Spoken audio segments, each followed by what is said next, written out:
എല്ലാ കൂട്ടുകാർക്കും പുതിയൊരു വീഡിയോയിലേക്ക് സ്വാഗതം. അപ്പോൾ എൻ്റെ കൂട്ടുകാരെല്ലാവരും സുഖമായിട്ടൊക്കെ ഇരിക്കുന്നല്ലോ അല്ലേ? അപ്പോൾ മഴയൊക്കെ മാറി ഇപ്പോൾ നല്ല വെയിലല്ലേ? എല്ലായിടത്തും അങ്ങനെയൊക്കെ തന്നെയാണെന്ന് കരുതുന്നു ഞാൻ കേട്ടോ. അപ്പോൾ നമ്മൾ രാവിലെ കഴിക്കാനായിട്ട് ഇടിയപ്പമാണ് ഉണ്ടാക്കുന്നത്.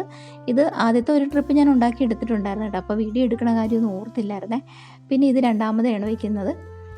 അപ്പോൾ നമ്മൾ ഇതിൻ്റെ കൂടെ നമുക്കൊരു കറി വേണമല്ലോ. അപ്പോൾ ഒരു മുട്ടക്കറിയാണ്, കുക്കർ മുട്ടക്കറിയാണ് ഉണ്ടാക്കിയെടുക്കുന്നത്. അപ്പോൾ എനിക്ക് കഴിഞ്ഞ കുറച്ച് വീഡിയോസൊക്കെ ഇട്ടതിൽ വ്യൂസ് കുറവുള്ളതും ഉണ്ട് കേട്ടോ. എല്ലാവരും ഒന്നും എല്ലാ വീഡിയോയും കാണുന്നില്ല. ഒരുപാട് വ്യൂസൊന്നും ഇല്ല. വളരെ നിരാശയുണ്ട്. എങ്കിലും ആ നിരാശയൊക്കെ മാറ്റി വെച്ചിട്ട് എന്തെല്ലാം പ്രതിസന്ധികളൊക്കെ വന്നാലും നമ്മളതൊക്കെ തരണം ചെയ്ത് മുന്നോട്ട് പോകണമല്ലോ അല്ലേ? അപ്പോൾ ആ ഒരു പ്രതീക്ഷയിൽ കൂടി എല്ലാ ദിവസവും വീഡിയോ ഇടാം, ഏതെങ്കിലും ഒരു വീഡിയോ എങ്കിലും കയറിപ്പോകുമെന്ന പ്രതീക്ഷയിൽ കൂടിയാണ് കേട്ടോ എല്ലാ ദിവസവും വീഡിയോ ഇടുന്നത്. പക്ഷേ വ്യൂസ് വളരെ കുറവാണ്. സാരമില്ല, എല്ലാവരും ഒന്ന് വീഡിയോ കണ്ട് നമ്മളൊന്ന് സപ്പോർട്ട് ചെയ്താൽ മതി കേട്ടോ. അപ്പോൾ നമ്മൾ രാവിലെ ഇടിയപ്പവും മുട്ടക്കറിയൊക്കെ ഉണ്ടാക്കി അങ്ങനെ മോൾക്ക് കഴിക്കാൻ കൊടുത്തിട്ടുണ്ടായിരുന്നു. മോളിതേ ക്ലാസ്സിനൊക്കെ പോവുകയാണ്. അപ്പോൾ അച്ഛൻ ഇവിടെ ഉണ്ട് കേട്ടോ. അച്ഛൻ ഇന്നലെ വന്നിട്ട് അച്ഛൻ പോയിട്ടില്ല. അച്ഛൻ ഇന്നേ പോകുള്ളൂ.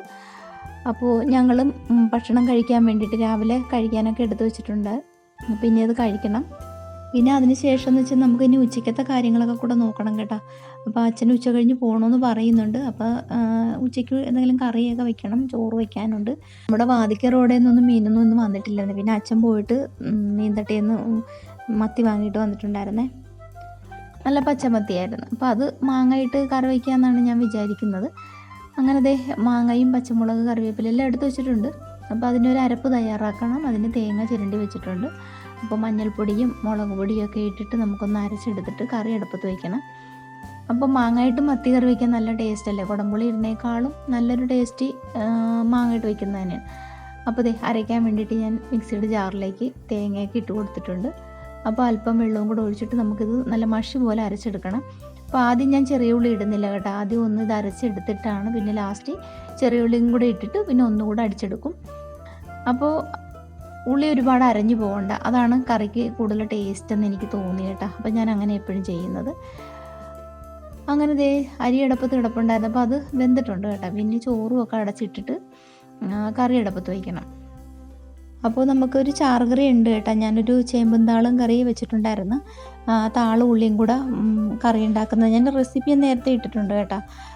അപ്പോൾ ആ കറി ഉണ്ട് നമുക്ക്. പിന്നെ മത്തിയെല്ലാം ക്ലീനാക്കി എടുത്തിട്ട് കഷ്ണങ്ങളും ഒക്കെ അതിലേക്ക് ഇട്ടിട്ടുണ്ട്. മാങ്ങ കഷ്ണങ്ങളൊക്കെ അതിലേക്ക് ഇട്ടിട്ട് അരപ്പും കൂടെ ഒഴിച്ച് നമുക്ക് ഇതൊന്ന് കറി അടുപ്പത്ത് വയ്ക്കണം. അപ്പോൾ ഇനി ഇതിലേക്ക് ഞാൻ തക്കാളിയോ അല്ലെങ്കിൽ കുടംപുളിയോ ഒന്നും ചേർക്കുന്നില്ല കേട്ടോ. നല്ല പുളിയുള്ള മാങ്ങ ആയതുകൊണ്ട് ഞാൻ ഇതിൻ്റെ കൂടെ വേറെ ഒന്നും ചേർക്കുന്നില്ല. അപ്പോൾ ആവശ്യത്തിനുള്ള ഉപ്പുമൊക്കെ ചേർത്ത് കൊടുത്തിട്ടുണ്ട്. ഇനി നമുക്ക് കറി ഒന്ന് തിളച്ച് വരുമ്പോൾ കുറച്ച് വെളിച്ചെണ്ണ ഒഴിച്ച് കൊടുത്താൽ മതി. അങ്ങനെ കറിയൊക്കെ റെഡിയായി കിട്ടും. പിന്നെ മുട്ട പൊരിക്കാനുണ്ട്. അപ്പോൾ അതിന് ഞാൻ തേങ്ങാക്കൂട്ടെല്ലാം കൂടെ തേങ്ങയും കുരുമുളക് ഉള്ളി പെരിഞ്ചീരകം എല്ലാം കൂടെ അരച്ചെടുത്തിട്ടാണ് കേട്ടോ മുട്ട പൊരിക്കുന്നത്. സാധാരണ ഉള്ളിയും പച്ചമുളകൊക്കെ അരിഞ്ഞിട്ട് ഉണ്ടാക്കാറുണ്ട്. അപ്പോൾ ഇങ്ങനെ ഒരു വെറൈറ്റി ആയിട്ട് തന്നെ പൊരിച്ചെടുക്കാമെന്ന് വിചാരിച്ചിട്ട് ചെയ്താണ് കേട്ടോ. നല്ല ടേസ്റ്റാണ് ഈ ഒരു റെസിപ്പി. ഞാൻ ഇടാം കേട്ടോ. സിമ്പിളായിട്ട് നമുക്ക് മുട്ട പൊരിച്ചെടുക്കാൻ പറ്റുന്നതാണ്. നല്ല ടേസ്റ്റാണ് തേങ്ങാക്കൂട്ടും കൂടെ ഇങ്ങനെ അരച്ച് ചേർത്തിട്ട് മുട്ട പൊരിക്കുമ്പോൾ. അപ്പോൾ നമ്മുടെ കറികളൊക്കെ റെഡിയായി കിട്ടിയിട്ടുണ്ടായിരുന്നു. അപ്പോൾ ഇതാണ് കേട്ടോ താള് കറി എന്ന് ഞാൻ പറഞ്ഞത്. അതും ഇതിൻ്റെ റെസിപ്പി ഞാൻ ഇട്ടിട്ടുണ്ട് കേട്ടോ. കാണാത്തവരുണ്ടെങ്കിൽ ഒന്ന് കണ്ടു നോക്കണേ. പിന്നെ നമ്മുടെ ആവി പറക്കുന്ന മാങ്ങായിട്ട് വെച്ച മത്തിക്കറി, മുട്ട പൊരിച്ചത്. അപ്പോൾ ഇതൊക്കെ കൂട്ടിയിട്ട് ഞങ്ങൾ ഊണ് കഴിച്ചിട്ടുണ്ടായിരുന്നു. പിന്നെ ഉച്ചയ്ക്ക് ശേഷം ചായയൊക്കെ ഇട്ടിട്ടുണ്ടായിരുന്നു. ചായ കൂടിയെല്ലാം കഴിഞ്ഞിട്ട് അച്ഛൻ്റെ പോകാനൊക്കെ റെഡിയാകുന്നുണ്ട്. അച്ഛനൊരു 3-3:30 ആയപ്പോൾ തന്നെ പോകണമെന്നൊക്കെ വിചാരിച്ചതാണ്. പക്ഷെ മോള് ക്ലാസ്സിന് പോയിരിക്കുമായിരുന്നല്ലോ.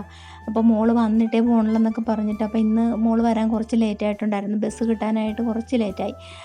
അങ്ങനെ ഒരു 4 മണിയൊക്കെ കഴിഞ്ഞപ്പോൾ മോള് വന്നിട്ടുണ്ടായിരുന്നേ. അപ്പോൾ എല്ലാവരും പുറത്തിറങ്ങിയപ്പം അച്ഛൻ പോകാനൊക്കെ റെഡിയായി നിന്നുകൊണ്ട് പിന്നെ മോൻ്റെ വണ്ടി അവിടെ ഇരുന്നപ്പോൾ വണ്ടിയെക്കുറിച്ചൊക്കെ ചോദിക്കുകയാണ് അച്ഛനെ. ആ വണ്ടിയുടെ ടയർ മാറേണ്ട സമയമായിട്ടുണ്ട്. അപ്പോൾ അതിനെക്കുറിച്ചൊക്കെ ഇങ്ങനെ പറയണം കേട്ടോ. അതിൻ്റെ മക്കൾ അച്ഛനെ വിളിക്കുന്നത് തെക്കച്ചാന്നാണ് കേട്ടോ. എൻ്റെ വീട് വളവനാടെന്ന് പറയുമ്പം നമ്മുടെ വീട്ടിൽ നോക്കുമ്പോൾ തെക്ക് ഭാഗത്താണ് എൻ്റെ വീട്. അതിന് തെക്കച്ചാന്നാണ് വിളിക്കുന്നത് കേട്ടോ. അപ്പോൾ തെക്കച്ചനും അമ്മച്ചിയമ്മയും, അമ്മയെ വിളിക്കുന്ന അമ്മച്ചിയമ്മ, ഇത് തെക്കച്ചൻ. അങ്ങനെ അച്ഛൻ ആ വണ്ടിയുടെ കാര്യത്തെക്കുറിച്ചൊക്കെ അങ്ങനെയൊക്കെ പറഞ്ഞുകൊണ്ടിരിക്കുകയാണേ.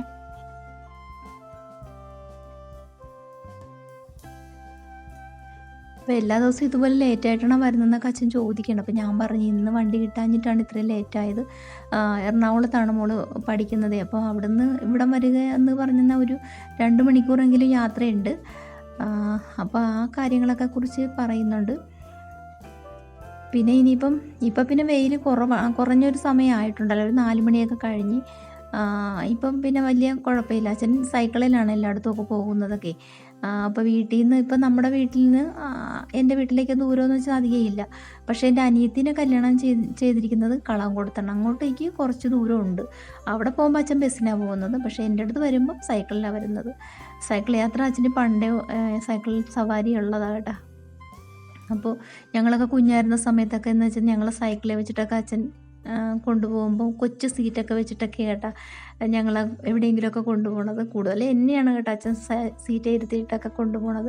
ഫ്രണ്ടിൽ കൊച്ചു സീറ്റൊക്കെ വെച്ചിട്ട് പണ്ടൊക്കെ അങ്ങനെയല്ലേ, അങ്ങനെയൊക്കെ അച്ഛൻ കൊണ്ടുപോകുമായിരുന്നു. അപ്പോൾ മോള് വെയിലത്ത് പോയിട്ട് വന്നതിനെക്കുറിച്ചൊക്കെ അച്ഛനിങ്ങനെ പറഞ്ഞിട്ട് അങ്ങനെ നിൽക്കുകയാണേ. അങ്ങനെ എല്ലാവരോടും ഇടയൊക്കെ പറഞ്ഞ് അച്ഛൻ്റെ പോകാനൊക്കെ റെഡിയായി ഇറങ്ങിയിട്ടുണ്ട്. അപ്പം ഞങ്ങൾ യാത്രയാക്കാൻ വേണ്ടിയിട്ട് പുറത്തോട്ടൊക്കെ ഒന്ന് വന്നാണേ. അപ്പോൾ പിന്നെ അവിടെ വന്നപ്പോൾ അച്ഛനെ ക്ലീൻ ആക്കിയിട്ടതിനെക്കുറിച്ചൊക്കെ ഒന്ന് എന്നോട് പറയുമായിരുന്നു. ആ തെക്കേ വശത്ത്, അതായത് മതിലിൻ്റെ തെക്ക് വശത്ത് കുറച്ച് കരിയിലൊക്കെ കിടപ്പുണ്ട്. അപ്പോൾ നനവായത് കാരണം അത് വാരാൻ പറ്റിയിട്ടില്ല. അപ്പോൾ ഉണങ്ങുമ്പോൾ അതൊന്ന് വരണ്ടി കളയണമെന്ന് എന്നോട് അച്ഛൻ പറയുമായിരുന്നു. അപ്പോൾ വീട്ടിൽ ചെന്നിട്ട് ഉടനെ ചെല്ലുമ്പോൾ എന്നെ വിളിച്ചേക്കണേന്ന് ഞാൻ പറഞ്ഞ് അങ്ങനത്തെ അച്ഛൻ വീട്ടിലോട്ട് പോയി. പിന്നെ കയറി വന്നിട്ട് നമുക്ക് അത്താഴത്തിന് ഇനിയിപ്പം ഒരു തോരൻ ഉണ്ടാക്കണം. അപ്പോൾ സൂപ്പർ മാർക്കറ്റിൽ നിന്ന് നമ്മുടെ വാഴച്ചുണ്ടില്ലേ, അത് വാങ്ങിയതിരിപ്പുണ്ടായിരുന്നു. അപ്പോൾ പിന്നെ അത് ചെറുപയറുമായിട്ട് തോരൻ വയ്ക്കാമെന്നൊക്കെ പറഞ്ഞിട്ട് കുത്തിയെടുക്കുന്നുണ്ട്. അപ്പോൾ ഇന്നത്തെ വിശേഷങ്ങൾ കൂട്ടുകാർക്ക് ഇഷ്ടപ്പെട്ടിട്ടുണ്ടെങ്കിൽ ഒരു ലൈക്ക് തരാൻ മറക്കല്ലേ. അപ്പോൾ എല്ലാ കൂട്ടുകാർക്കും നല്ലൊരു ദിവസം ആശംസിച്ചുകൊണ്ട് എല്ലാവരും സന്തോഷമായിട്ടിരിക്കുക. അപ്പോൾ നമുക്ക് അടുത്തൊരു വിശേഷങ്ങളുമായിട്ട് നമുക്ക് നാളെ കണ്ടുമുട്ടാം. അതുവരേക്കും എല്ലാവർക്കും tata, bye bye, see U.